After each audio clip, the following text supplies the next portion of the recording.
How to create a new user accounts on your Windows.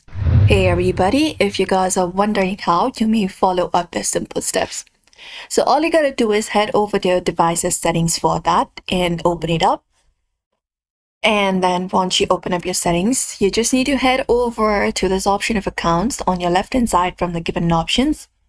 And once you're under accounts, from the given options within account, scroll down and you will be finding option like other users, device access, work or school users, KISS, assigned access, and open this up.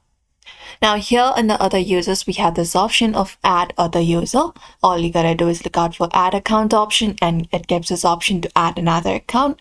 Wait a moment. Now all you gotta do is enter up the person's Microsoft ID, or you can look out for I don't have this person sign in information. Click on next and wait for a moment again. And here it gives us option to create account.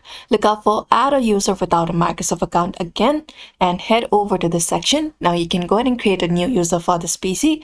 In this username section, you can type in a new username ID. After that, you can enter a password to make it secure. Otherwise, maybe leave it as it is. After that, click on next, and once it completes, your new user will be created for your PC very easily. So this is it. You may follow up this method in order to do so. So therefore, I hope this video was helpful. Give it a thumbs up and subscribe for more tips and tutorials.